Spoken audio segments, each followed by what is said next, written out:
ఈరోజు మనము అరటికాయ చేసుకుందాము, పీల్ చేసుకుందామండి. అరటికాయ ఫ్రై చిన్న చిన్న పీసెస్ లాగా కట్ చేసుకొని ఫ్రై చేసుకుందాము. 2 అరటికాయస్ అండి.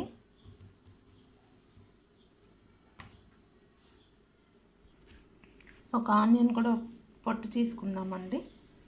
తీసుకొని సన్నగా కట్ చేసి పెట్టుకుందాం. ఆనియన్ పీల్ చేసేసుకున్నామండి. ఇప్పుడు మనం సన్నగా కట్ చేసేసుకుందాము. Onion medium size onion cut చేసుకున్నాను. ఇందాక చూపించాను కదండి, ఒక ఆనియన్ కట్ చేసుకున్నాను. ఇప్పుడు మనం పీసెస్ కట్ చేసుకుని చూద్దాము. సన్నగా కట్ చేసుకున్నామండి. ఇప్పుడు మనం ఉప్పు, కారం, పసుపు అంతా వేసుకుందాము. 1 స్పూన్ కారం అండి, కొద్దిగా పసుపు, రుచికి సరిపడా సాల్ట్ అండి, కొద్దిగా అల్లం వెల్లుల్లి పేస్ట్ కూడా వేసుకుందాము. అల్లం వెల్లుల్లి పేస్ట్ వేసుకుందామండి, 1/2 స్పూను. ఇందాక మనం కట్ చేసి పెట్టుకున్నాం కదా ఆనియన్, మీడియం సైజ్ ఆనియన్, ఈ ఆనియన్స్ కూడా వేసేసుకుందాము. కొద్దిగా వాటర్ వేసుకుందామండి, ఎక్కువ వేయొద్దు, వాటర్ కొద్దిగా వేసుకొని బాయిల్ చేసుకుందాం. హాఫ్ బాయిల్ అండి, ఎక్కువ బాయిల్ చేయొద్దు. కొద్దిగా వాటర్ వేసుకోవాలి. స్టవ్ ఆన్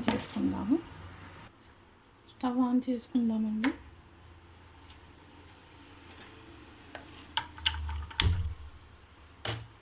వాటర్ వేసుకుందాము కొంచెం.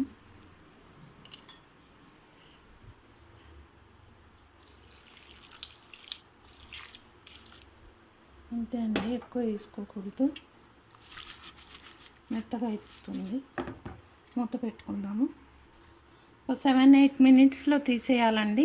మళ్ళీ మనం ఫ్రై చేసేటప్పుడు ఉడికిపోతుంది. చూద్దామండి, అరటికాయ ఇంకా చాలండి, ఉడికిపోయింది. స్టవ్ ఆఫ్ చేసేద్దాము, తీసి పక్కన పెట్టేద్దామండి. ఇంకా మెత్తగా అయిపోతుంది.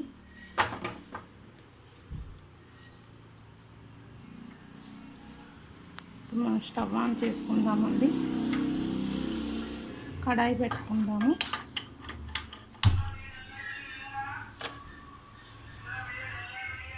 కొద్దిగా ఆయిల్ ఉంది, అందులో పావు ఆయిల్ వేసానండి. ఇప్పుడు ఆవాలు, జీలకర్ర, ఉల్లిగడ్డ వేసుకుందాము. ఆయిల్ హీట్ అయిపోయిందండి. ఇప్పుడు ఆనియన్స్ వేసుకుందాము. కొద్దిగా కరివేపాకు కూడా వేసుకుందామండి.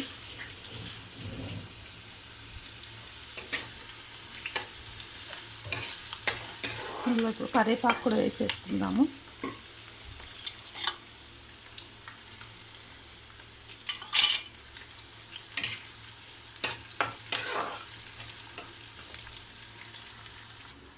చూసారు కదండి, ఇది ఉల్లిగడ్డలు గోల్డ్ కలర్ వచ్చేసింది. ఇప్పుడు మనం అరటికాయ వేసేసుకుందాము.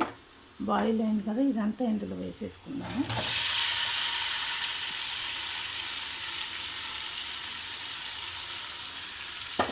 వాటర్ లేకుండా ఉడకపెట్టుకోవాలండి. కొద్దిగా వాటర్ వేసి, అప్పుడే ముద్ద సాఫ్ట్నెస్ ఉంటుంది, లేకపోతే మెత్తగా అయిపోతుంది. ఇలా పీసెస్ ఉండాలండి, మంచిగా ఫ్రై చేసుకుంటే చాలా బాగుంటుంది. అప్పుడు మూత పెట్టుకుందామండి. అరటికాయ చూద్దామండి. చూసారు కదా, ఎమ్మి అరటికాయ రెడీ అండి, ఫ్రై అయిపోయింది.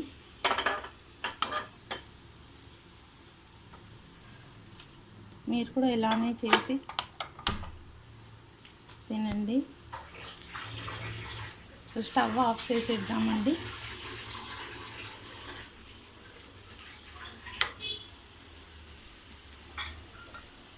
ఏమి అరటికాయ రెడీ.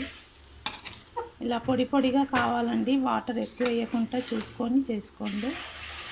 Thank you.